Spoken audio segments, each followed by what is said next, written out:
All the people with the backwards attitude, pointing fingers, and that's a bad excuse for sitting on your ass when you complain. Stupid things that you don't want to change. You ain't got no time for me, and I ain't got no sympathy for you.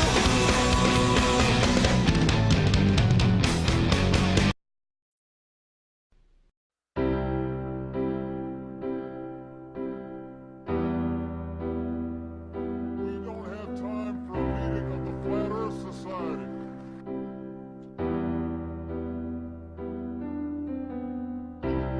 Mind control to Major Tom.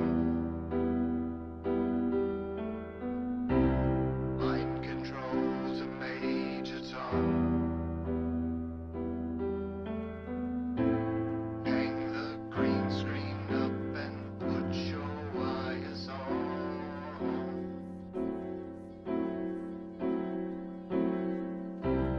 Mind control to Major Tom.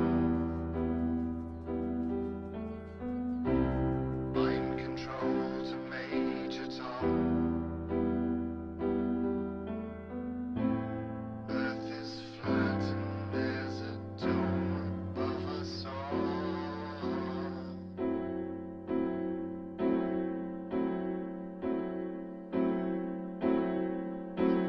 This is mind control to Major Tom. We've fooled the human race. Now the existence of God is so far away. Mind control to Major Tom. Mind control to Major Tom. Earth is flat and there's a dome above us all.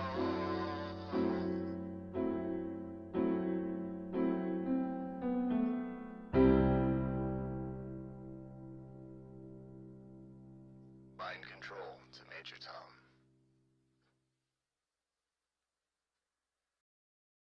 We are the space robots. We are here to protect you. We are here to protect you from the terrible secret of space. We are the space robots. We are here to protect you.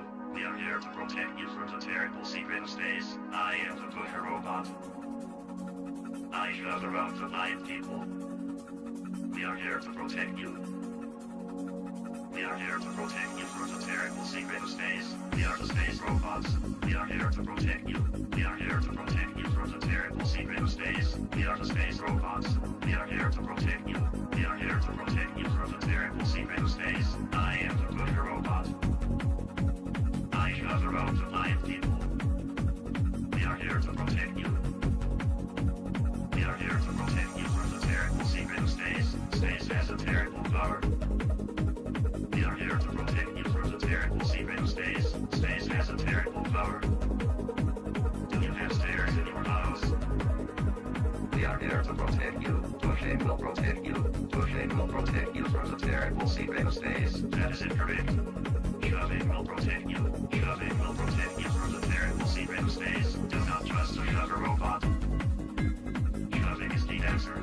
We are here to protect you. Do not trust a pusher robot. He is malfunctioning. We are here to protect you. We are the space robots. We are here to protect you. We are here to protect you from the terrible secret of space. We are the space robots. We are here to protect you. We are here to protect you from the terrible secret of space. Wow. That is amazing. That is amazing. That is amazing. That is amazing. That is amazing. That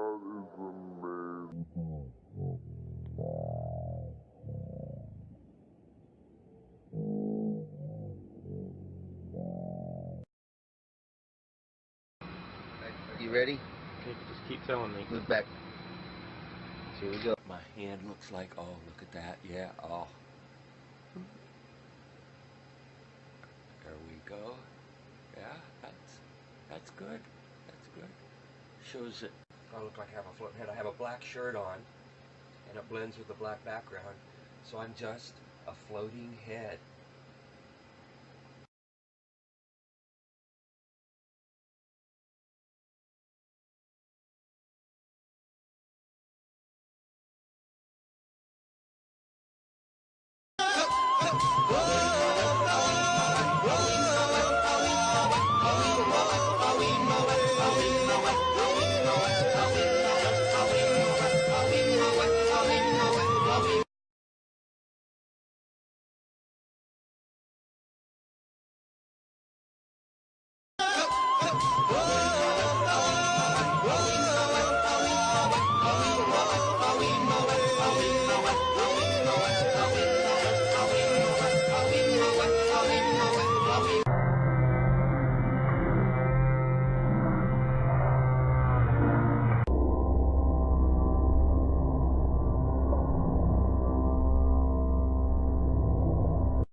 I definitely haven't mastered it. I'll give you a trial and I'll show you just how bad it is.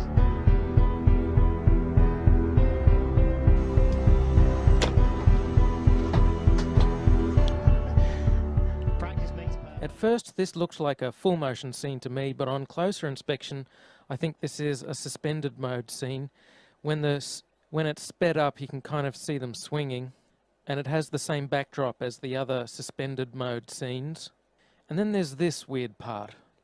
Rick Mastracchio puts out his hand and he moves forward. Maybe he's using his feet to wedge himself forward somehow, but it doesn't look like it. The floor is smooth. His foot is behind that blue handle that's attached to the floor that he keeps both of his feet under and keeps shuffling back and forth on. He sticks his left hand out and then he just moves forward. He is Superman. That's how Superman moves forward. He sticks out his arm and he flies. The extended mode is much quieter than the full motion mode. In full motion mode, you can actually hear the sound of the jet engines, the engines of the airplane. In every single scene of full motion mode, in every segment of the International Space Station, you can hear this loud sound, the sound of the jet engines. You could argue that it's the air conditioning system. Not even an office air conditioner is that loud. And why is there a loud sound in every segment of the International Space Station? That's because no matter how soundproof you make it, you can't filter out all of the sound of the jet engines. An airplane is just too noisy. You can put noise cancelling headphones on when you're on a plane, and that doesn't stop the sound from getting through. It muffles it. They also use microphones that don't pick up very far away. If you have a look at this scene here, you can see that when the microphone's in the middle, pointing towards the guy in the middle, you can't hear the sound of jet engines as much, but when the microphone goes to the guy on the side, you can hear the sound of jet engines. To destinations beyond Earth orbit. Right now, we only can fly in Earth orbit. We only can fly in Earth orbit. That's the farthest that we can go. We only can fly in Earth orbit. That's the farthest that we can go. Tell me what it's like to be in space. What's it like to be in space? Well, it's a lot like being in the pool here. Leo Enright from Irish Television. The unmanned spaceflight website has coordinates for the landing that go down to something like 5 decimal points.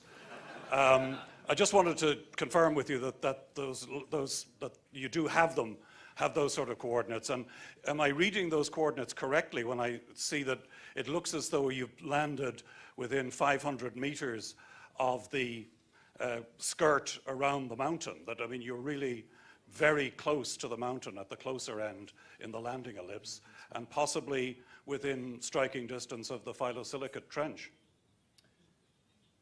I can't confirm that. My estimate, I'm looking for somebody, yes, There's somebody in the audience here who has that in the tip of their noggin. We should have soon that estimate. The last thing anybody wants now is an emergency. But like everything else, they're ready for that too. Once the crew are on board, if it looks as if they're in danger, they get out and head down this tube, specially insulated against fire, and zigzagging down not to some point out and away from the rocket, but to an escape room exactly where you'd think it shouldn't be.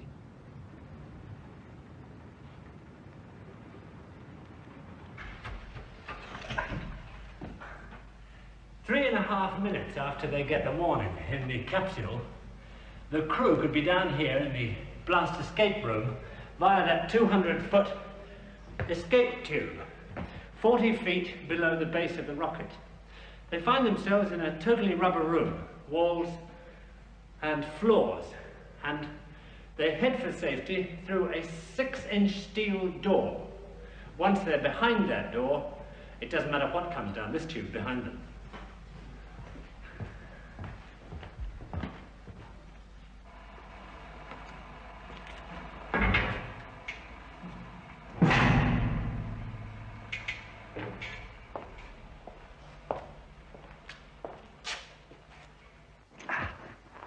On this side of that door, the rarely seen blast escape room itself.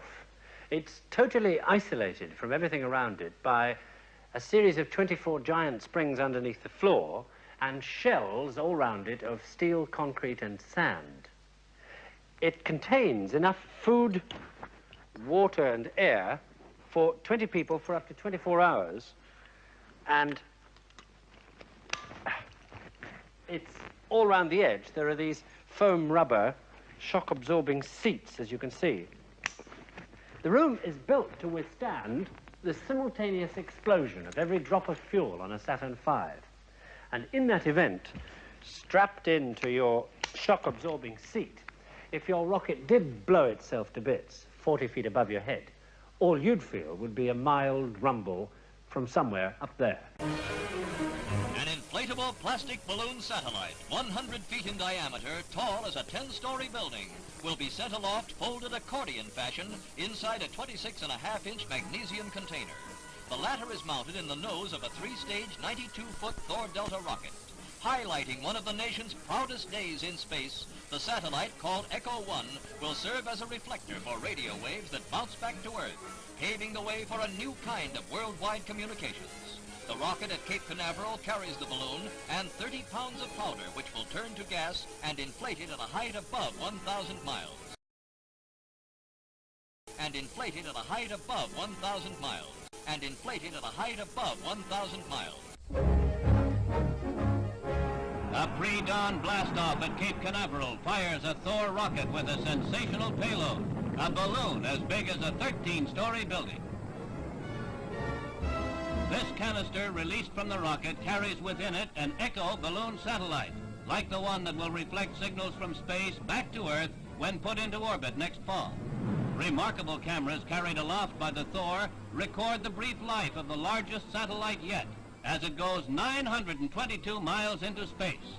The experiment is a complete success.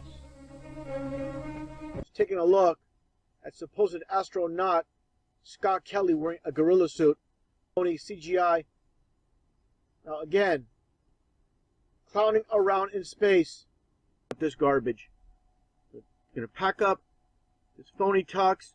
They're going to pack up all these cameras, a gorilla suit with that canopy, the guitar with Chris Hadfield, the chessboards, the phony baloney ball Earth. I mean, all these gadgets and gimmicks where they have whoopee cushions in space. They have Easter eggs. They have these stuffed animals, these toys. And I'm taking a closer look at this, and this is nothing more than mockery. And of course, Pig is the arch enemy of Angry Bird. And Angry Bird had some eggs. And Pig stole the eggs. And don't ask me how I got the eggs on Space Station. The technology, and in fact, it's probably just a very easy, convenient cover story. It's like, oh yeah, we keep this gridded blue screen around that happens to look just like essentially something they would use with ORAD virtual set technologies, and we just keep it around so we can throw ping pong balls at it and stick them onto you know, a non-existent you know, whatever the excuse is. So water is also very dangerous on the space station because we have a lot of electricity, so we need to be very careful not to spill it. That is amazing.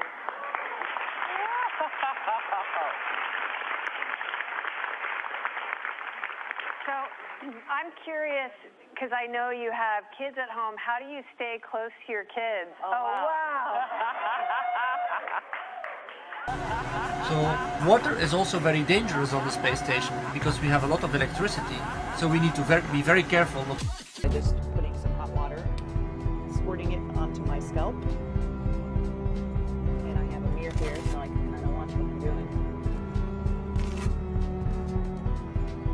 Sometimes the water gets away from you, and you try and catch as much as you can. Wilmore will install a protective plate over that location that will be flush to the surface. When you looked up at the sky, could you actually see the stars and the solar corona in spite of the glare? We were never able to see stars from the lunar surface or on the daylight side of the moon by eye without looking through the optics. I don't recall during the period of time that we were photographing the solar corona what stars we could see. I don't remember seeing any. And interestingly, National Geographic was one of the prime media to present photographs of astronauts cavorting on the moon. So to summarize, what American citizens are confronted with is this enormous propaganda machine.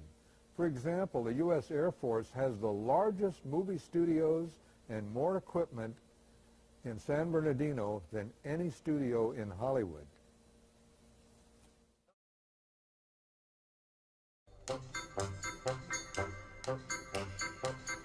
I wonder if one day that you say that you care, if you say you love me madly, I gladly be there like a puppet on a string.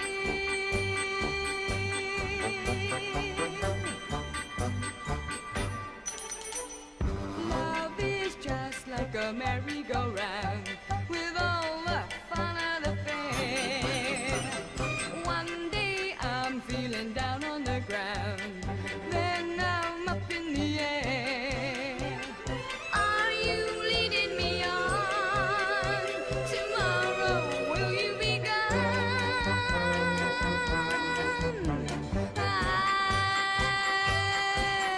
wonder if one day that you say that you care, if you say you love me madly, I gladly be there like a puppet on a string.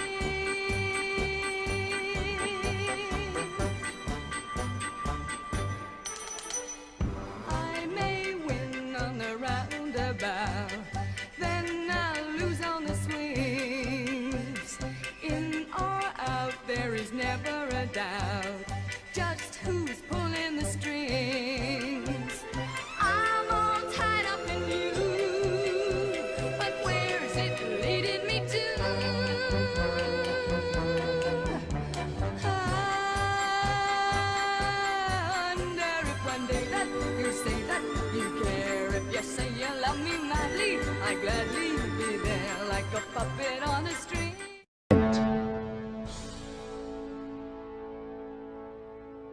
And again, run slowly.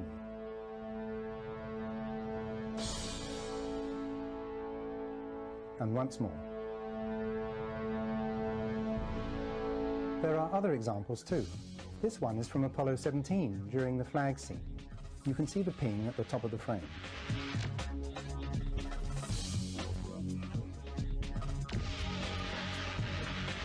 In this footage from Apollo 16, we have telltale evidence of a slightly floating or dangling effect at the jump salute location.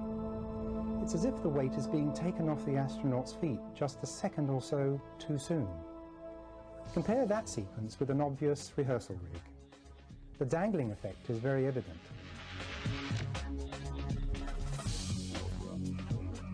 And here again, from the same mission, Apollo 16, we have an astronaut who is about to get up. Come here. Okay, here we Let me give you a hand, he says. There goes Banks. There goes another Banks. Coming. Look at it again. The astronaut is getting up with the wire taking the weight. When I was talking with the gentleman from Belcom, and we were discussing the lie, everything he was telling me was different from what we were being told was the truth.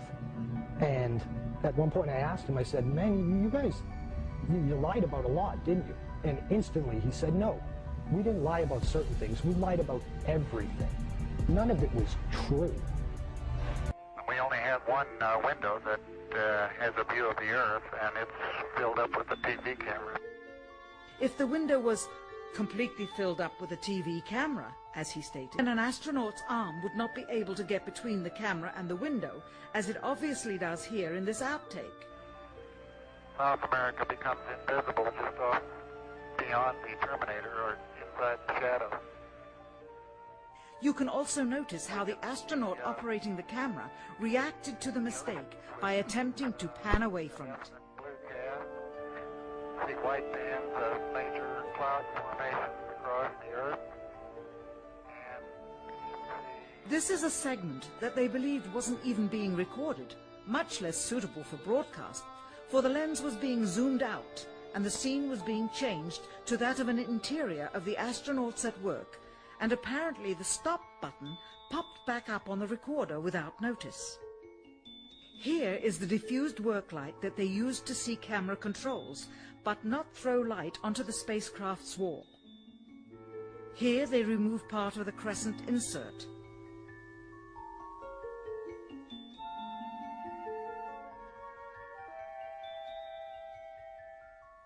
Finally, the iris is opened up to see the real location of the camera and the very bright and near Earth out the window. Here is the slate for the 19th of July. You're over, but I think it's a pretty good shot. How's that? Let me get the focus right. One more time. Okay, it's partially covering the rover, but I think it's a pretty good shot. How's that? Let me get the focus right. Sensors aboard will record radiation levels for scientists to study. We must solve these challenges before we send people through this region of space. We must solve these challenges before we send people through this region of space. Doesn't have it either. The Smithsonian doesn't have it. Johnson doesn't have it. Right. We've been unable to track it down. I mean, we don't know where this telemetry data ended up, and we don't know what path it may have taken. So, unfortunately, I'm afraid I can't really give you much of a clue as to where this data ended up and whether it still exists or not. Closer look at the supposed two images provided from NASA of Jupiter. Here's the problem again: 2016, 2014. What's the difference here? Well, the difference is they added the supposed auroras on the north. And this is nothing but a Christmas tree. Give me a break. Take a look here. I mean, all the clouds are in the same exact position. Just the 2016 image is a bit, I would say, darker. This is a bit lighter in 2014. Here's a side-by-side. I mean, people can't see what's taking place here with NASA. Nothing more than fakery. I mean, give me a break. This is a complete insult if you have a brain in your head. Droppo! Droppo, you rascal, where are you?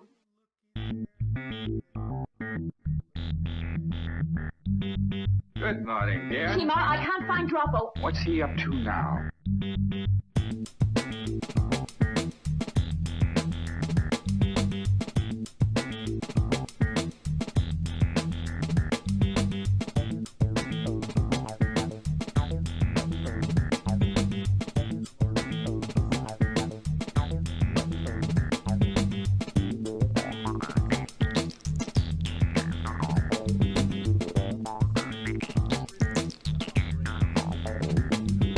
Papa. Papa. Papa. Papa.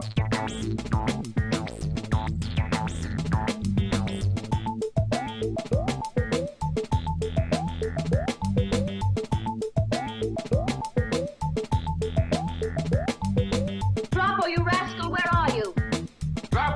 lazy good-for-nothing, where are you? Drop, you rascal, where are you?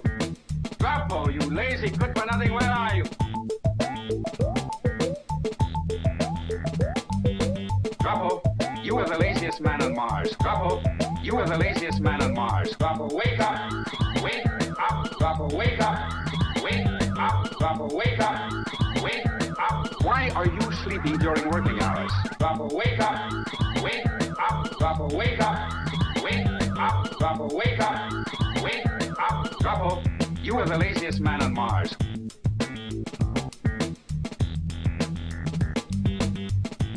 Stand up! Stand up! Stand up! Stand up!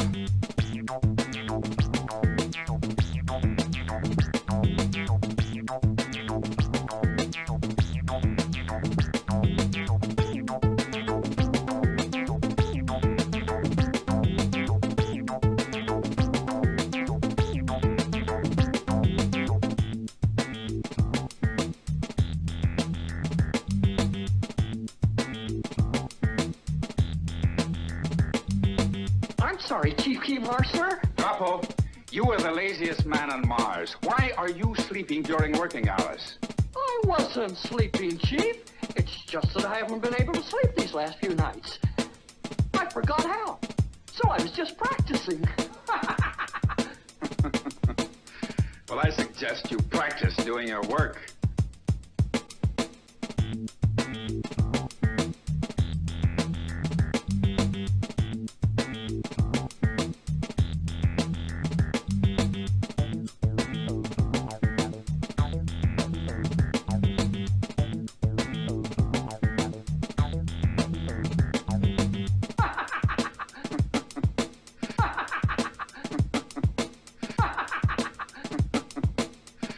I suggest you practice doing your work.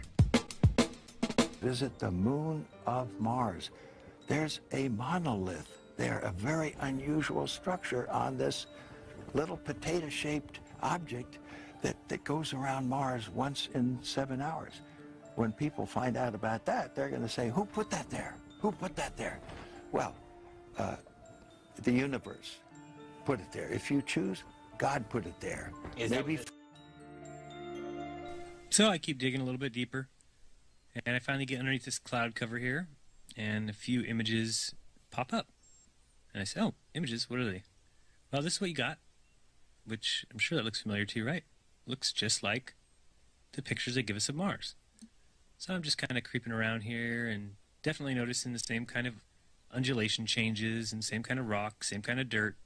Only thing that's missing is that nice little red tint that they pay somebody $150,000 a year to put on there, right? Whose orange Hummer is this? Okay, that looks like a NASA symbol. Well, let's dig a little further because I can't really see anything on here other than it certainly looks like a NASA symbol. And I can't read that. Tried. Cameras set up, tents, ATVs, food. They've been there a while. It's not a one-day trip. Got their antennas set up out in the middle of nowhere in Greenland. Another ATV, a leveler equipment. So I'll keep kind of going through here and see if it. What the?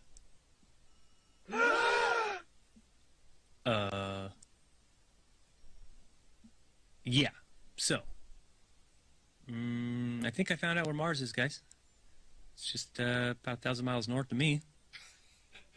Not quite the distance that NASA says, but I can't find anybody who's in charge of this. They must be hiding behind these rocks. Oh no, there they are out in front of everybody, just standing there. Lovely. Clown number 1, clown number 2, and clown number 3. This thing's just driving around taking pictures. Unbelievable. Actually, if you ask me, it's quite believable.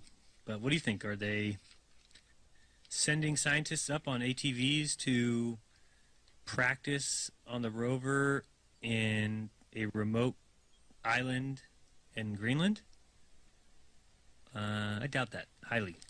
Math and science were kind of my favorite subject. I didn't really like English in reading too much, but I've since grown out of that, and I enjoy reading now. And I played a lot of sports. And all of that happened in a little town called York, Maine, across the United States from where we're talking to you right now. Or watch it in slow motion. I'll kind of point those out, but just so you know, be prepared for those. Now, pay close attention to this helium balloon. Oops, did I say that? I meant shuttle. I want you to pay close attention to the launch pad below, and I'm sure you've seen before the roll program that the shuttle goes through or rolls onto its back. So here you see some cameras pointing straight down at the launch pad. During the roll program, the cameras should now be pointed away from the launch pad. You'll see here's the roll program. You'll see the sky changing as it rolls. Now let's see where the cameras are pointed. Well, what do you know? Pointed directly at the launch pad, exactly where it took off from. Just another sign of deception, and we can turn to this camera, and it's still looking directly down straight at the launch pad. What happened to its rolling on the back? So, hopefully you're starting to see and get the feel for what kind of video this will be. I'll be pointing out the errors, and you all will become like me, and never again see a launch the same way. Many will say this video is proof. Yeah, it's proof alright. Proof that we have all been taken for a ride. Now, watch here when we see we're looking at the right side of the ship there. And also in this next scene, we're going to be looking at the right side of the ship. Okay, that's the right side. See that black square up high and the shadow is cutting it right down the middle? Shadow's about halfway through the bottom of the orbiter. Until we go back to this view, again, we're on the right side of the ship. There's the black square way up high. There's no shadow at all. Shadow again, moving across the bottom of the orbiter. But again, we saw it wasn't on the other side. Here's another classic Jokes on Us. Looking at the ISS from 250 miles above the Earth, and now we see what the Earth looks like from 6 miles above. Should they look the same? I don't think so, Tim. But, speaking of Tim, let's watch Tim Peake fake his trip to space. Now remember, that little tip there at the top, that's where the astronauts are supposed to be. In a moment, we'll take a look inside, and we'll have a view from that point. Do you think it matches what we should see? Of course, not a chance. Now as we watch this, do you see the fire coming out of the left side? Where is that fire coming from? Well, I'll explain this shortly, but that is a projection error or a projection miscalculation. So we will watch this again in slow-mo, and please make a note. When I do slow down a video, I want to let you know, so if you look into the upper left-hand corner, you'll see a little slow-mo icon. And that's the way you know that I've slowed something down. Again, we can look at the fire that is coming out of the left side of the rocket. Certainly not coming from where it's supposed to be. And it'll slowly kind of disappear as the rocket turns. But I will show you that shortly and why I call that a projection issue. Now, we continue watching Tim Peake and his colleagues and fellow astronauts, Liza Lott and Loda Bull, and they continue on their little flight there. Now right there, if you looked real carefully, you would have seen the white tip fly out. We're going to watch this in slow motion again because it is some horseshit. Again, if you just look at this part here, if that is flying up and out to space, why is it that the items that are falling when they're jettisoned are actually keeping up with the height of it? It's because by this time, the item is going down. Here we are in slow motion. You'll see the white tip has already popped out, and then we got a disappearing act followed by this thing speeding up and doing who knows what before these four things are jettisoned. It is some unadulterated deception, a crazy lie, and yet people believe it. You'll see there, you can still see the tip way down below everything else because everything is falling into the ocean. Indeed. Watch this again. So you got your white piece already down below. It's already been separated. The tip where the astronauts are, we got the disappearing act, then it flies forward, then you get the jettison. And what do you know? Deception wrapped up in a pretty little bow. Here we're going to watch it just one more time so you can see right here as we pause it at the disappearing act. Where did everything go? I don't know. Guess they went to orbit or space or something. You know how that goes. And then it comes back. And again, how do you spell deception? Here we got the three gentlemen in the tip. Now, see if you follow me here. Remember that thing took off standing upright and then leaned forward or leaned back, whatever, because then it was going in a straight formation. Now see this little thing that they've got hanging from the ceiling? It's supposed to tell you when they actually hit the zero gravity because it starts floating. Well, how is it hanging that way? Those are the way they sit when they take off. So wouldn't they be faced forward now that the tip has popped off and they're going vertical? Well, one would think so. But you'd be wrong, because this is just another example of nonsense. Same thing with the little shadows that are in there, but mostly this thing hanging down, how would it be hanging in that exact formation if that's the way they took off? Another sign of a lie, of some bullshit. Sorry to say, NASA lies to everyone. Here in a second, we're going to actually see this craft hit so-called gravity.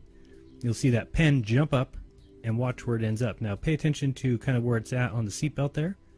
The part where the ink would be was kind of right up high there under his armpit. So do keep an eye on that little dangly doohickle there. It is going to be important if you look at its location. But it will start acting strange here momentarily, as if this whole entire scene is not strange. But we'll be able to see here in a moment what that pen starts doing. It'll start to almost shake violently right about now. So watch this. Whoa, starts going crazy. Now this next scene, it's going to turn and show Tim Peake here. Now pay attention here. The Earth is below them. The black of space is above them, meaning that they're laying kind of the equivalent of their heads on the ground and feet in the sky. So why is the dangle bob hanging straight down? Look how the dangle bob is swinging over there in the distance. Look at the Earth out the window. It doesn't make any sense. I'm not that smart, but I'm not that stupid. Now here they are getting ready to enter zero gravity. So we'll be watching the pen and thinking about the lowest it can hang. So right now we see it kind of still in that armpit area. And what's going to happen here is when they do hit the so-called gravity line, I don't know, you're going to see that pen take a jump and then end up lower than it should possibly be able to. There you go. Look how low that is. And low. See that? Paused it there for you. We'll watch it again in slow motion. Of course, these are the little things nobody else notices unless you have problems. Deep, deep problems like yours truly. We have to introduce the concept of free fall. So let's use this model of the Earth. And let's enlist the help of a friend, Patsy. You might know her. Ladies and gentlemen, if you didn't figure out by now, I'm going to be the first man to actually tell you this, that teleportation is officially real. We are live in the ISS, and guess what? Teleportation is real. Let's go back and relook at that clip again. You see it now, watch. Oh, wait. See, this, ladies and gentlemen, should let you know that this is only done through the usage of chroma key. This is chroma key technology. This is green screen or blue screen technology. That's what is being utilized here. This is simply virtual reality that is actually being fed to you, and you're taking this virtual reality, making it the reality. When in fact all this is simply just virtual CGI, computer generated images that are simply being utilized to aid with these missions of the ISS. Now, I'm going to make this as short as I can. Anyone that has experience with chroma key, or anyone who has experience with virtual reality, to better make things work like what you just seen in that video there, how this thing just magically appeared out of nowhere, this doll, this toy, you need the aid of either a blue screen or a green screen to successfully make this virtual reality appear nicely and go nice and smooth. Now, this scenery is properly staged. That's something you have to know. Everything is staged. You cannot do things like that, what you just seen, that virtual reality. In order for for them to do that scenery, to be like that, it's properly staged. Now, for those that are still skeptical, let's go to the American side of things and let's see, again, we're still at the ISS, the International Swimming Station. Let's go and see what they have to offer, and hopefully you will be able to understand exactly the deal with chroma key and feathering and all those kinds of effects. Let's take a look at the American side of things. Now observe this next clip. What you are simply seeing is the usage of CGI, and this is 100% proof that this definitely cannot be real. These people cannot be in the space station or so, as they claim. When you look at this, I want you to see this man's arm disappear right in front of you as he goes in the corner. You see that? Once again, first of all, you may think that your eyes are simply tricking you, or you are probably just seeing things and it's not real, but I'm assuring you right now, this is very real. This is the footage that's been obtained from NASA itself. So what you are seeing, this is a raw footage that has not been tampered with. This is directly from the so-called ISS, the International Swimming Station. So you decide for yourself. If we have the technology to build the space station and have people go and live in the space station for months and months at a time, and they are there constantly reporting back to Earth the things that they are finding there, then the question is, why go through all this trouble as far as faking the space station itself? Why go through the trouble of faking these people in space who are supposed to be the astronauts who are in space and have their arms disappear from the screen just like that? Why have that? Why go through all that trouble? In addition to this, let me point out to you that they've done a sloppy job that allowed them to be busted once again. So the question is, will you trust these people? Are they trustworthy? Well, I'm not going to make the decision for you, but I'll help you understand what you're dealing with. If these people can go through all the trouble of faking the moon landing and writing it in the history book saying that they landed on the moon when they didn't go on the moon, in addition to this, also have the audacity to fake the ISS and fake the people who are in space to the point where their arms disappear off the screen, and also at the same time fake teleportation stuff using CGI and all that nonsense. The question is, will you still trust them? Well, I'll let you be the judge for that. Yay or nay, that will be for your own to decide.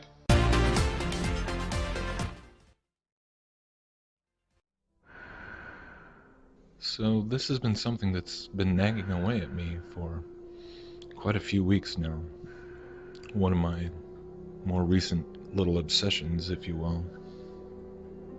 Because it's prompted me to start to wonder if in any of the footage of the so-called real spacewalks, or EVAs, extravehicular activities, in any of the space programs, because I've been wondering if I could actually find a singular piece of footage which undeniably shows the astronaut going from inside the craft or space station, being in the artificial atmosphere with inside the cabin, to putting on his spacesuit and having the airlock open and then floating out to the exterior. You would think that this would be a simple enough piece of footage to find. After all, 2015 marked the 50th anniversary of the first EVAs in history. That's 50 years of spacewalks now. And you'd think that there should be copious amounts of footage from handheld cameras or other cameras showing uncut, unedited, continuous shots of any astronaut going from within the cabin outside into space. So this is what I've been looking for, scouring as much footage from the early Gemini and Russian EVA missions to Apollo to the space shuttle and then on to the Mir and International Space Station missions. And sure enough, I can't say that as of yet I found anything which represents this kind of unedited, continuous shot. We can find lots of footage taken from outside showing the astronauts supposedly exiting the hatch. And we can find footage of the astronauts prepping and putting on their suits in what is clearly an air-filled environment.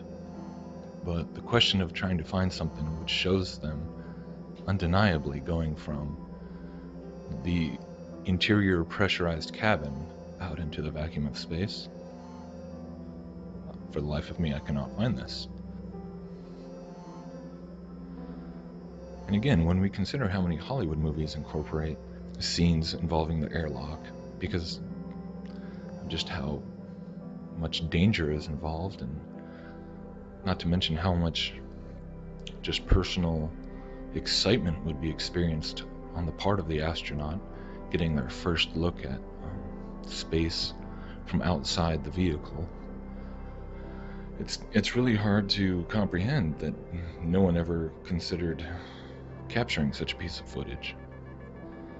If I were to come across footage that seemed to undeniably show this, it'd be really hard to explain it away. It would be a really difficult thing to fake. And that's the whole point. Because if you are familiar with all the kinds of critical observation that has been done on things like the ISS or so many of these other space missions involving space bubbles and harnesses and all these very peculiar anomalies, it makes a lot of sense. Because obviously the ways that they are having to try and fake the interior shots of the ISS or any other spacecraft or space station with simulated zero gravity would be quite different from the ways that they fake the outside shots using blackout pools and things like this. So going seamlessly from an interior shot in an air-filled cabin to a pool filled with water obviously would pose a whole host of problems. So one thing I found that was very interesting was this sequence showing an episode which I believe occurred on the Russian Mir space station. And apparently this was a very harrowing ordeal because there was a malfunction with the airlock. And the astronauts came back in from an EVA and were unable to secure the door all the way and repressurize the cabin. So they were starting to run out of air, and it was a bit of a panic mode trying to get that figured out, and then eventually they came inside a further interior door and were able to lock it down. But the funny thing is that this whole sequence is basically just a dramatic reenactment. We don't actually see the real footage of this event, and you can tell pretty easily that it's a reenactment because of all the camera shots that are focusing directly in on their helmets, and even in the reenactment they're showing that the people inside the space station and people down at mission control have cameras inside the airlock who can see, who are watching what the astronauts are doing. So you would think that the real live footage would be perfectly available from all kinds of angles and would make for a much more realistic portrayal of this event. So the question is, why would they reenact the whole thing if instead of just showing the real footage? So by itself, I suppose this whole question might not be a definitive proof all by itself that they are indeed faking these spacewalks and space stations and everything, but I find it to be another very interesting example of these kinds of proofs by way of omission. Just like we never see astronauts pulling 360s out in space with a handheld camera, or the same thing on the moon. They never do a 360 and do a panoramic shot. Hello, Star Wars fans. This is Flight Engineer Rick Mastracchio of NASA on board the International Space Station. Today is a very special day for all of us. Looks like we're having some communication issues. Looks like we're back now. To everyone on Earth from the International Space Station, may the 4th be with you. This pen is floating. How crazy is that? Oops. You realize you just lied your ass off to your wife and your mother. You don't have to shout, Raj. It's not like I'm an astronaut floating around in outer space. Oh, wait, I am.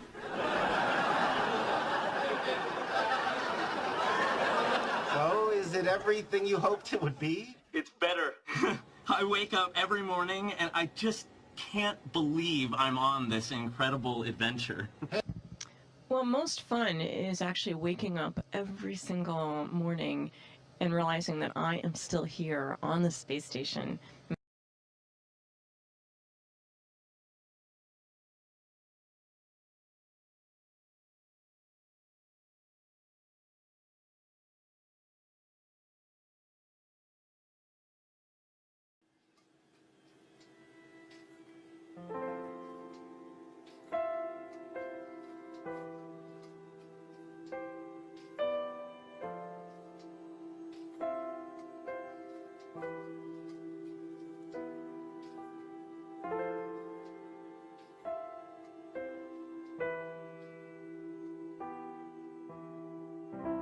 Ground control to Major Tom. Ground control to Major Tom. Lock your Soyuz hatch and put your helmet on. Ground control to Major Tom. Commencing countdown, engines on. Detach from station and may God's love be with you.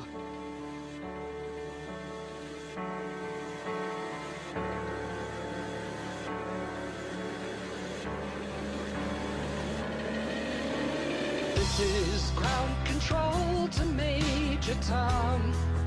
You've really made the grade, and the papers want to know whose shirts you wear. But it's time to guide the capsule if you dare. This is